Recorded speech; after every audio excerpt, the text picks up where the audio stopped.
Konnichiwa, my name is Lisa. I'm a transnational citizen. Hello, my name is Masima and I'm a transnational citizen. Badev, my name is Ani and I'm a transnational citizen.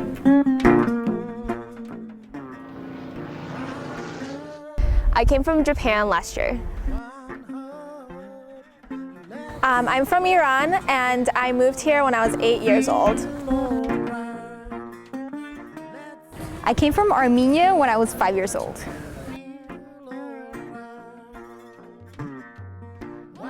I'm actually a dual citizenship of the United States and Japan. I actually have an Iranian citizenship still, but I do have an American citizenship. Right now I'm an American citizen. My parents still live in Japan. My dad's side of the family lives in Iran. I still have all of my aunts and uncles living in Armenia. To my parents, I talk to them on the phone every weekend, email, Skype. Talk to them through Facebook or through email. Or mostly on the weekends through Skype. Sometimes we email, and they have a type of Facebook over there. I don't remember what it's called, but we interact through that. I live with my parents and we mostly speak Armenian at home.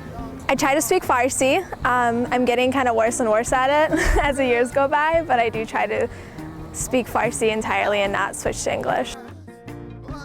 So after grad school, I'm planning to go home and live there. I would love to go back to visit Iran, but I don't think I could ever live there again. The government policies, I don't think I could deal with that. I definitely plan on going back to visit. I probably won't go back there to live because the government is just so different.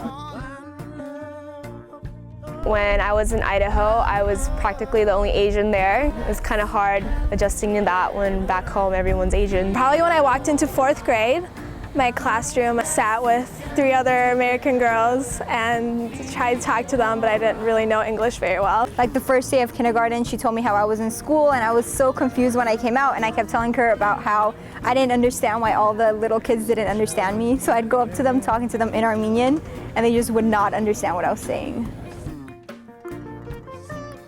Main struggle I faced when I moved here was probably just getting to know the language. It was hard making friends and stuff when you don't speak English well. So going through ESL and stuff really helped me, but it was definitely hard for a while. I think the main struggle that my whole family faced was when we would talk to other people who didn't understand our language, they would treat us like we're stupid. Instead of just simply not speaking their language, they would try and dumb down English for us and treat us like we're little 3-year-olds. It would have probably been more helpful if I had known more English before I had moved. One thing that I would change about my transition to this country are different people's perceptions. I guess I would have liked them to be more open-minded and treat us like they're equals rather than we're less than them.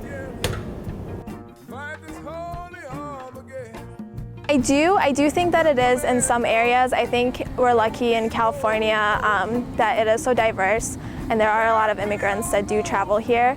I do think it is a problem in a lot of other areas. I definitely think that inequality is an issue once students get here. We do have a lot of transition programs that help them, but inequality is more through the youth, I guess. And of course through older individuals who don't really understand what being an immigrant is. They don't really understand the struggles that people from different countries face once they get here. So that's one thing I would change.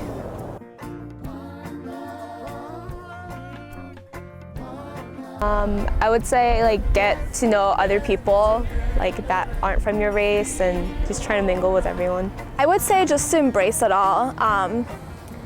Just think about it, and just think about the new culture and compare it with the culture, but definitely with your old culture, but definitely embrace it and just take away from the new culture as much as you can.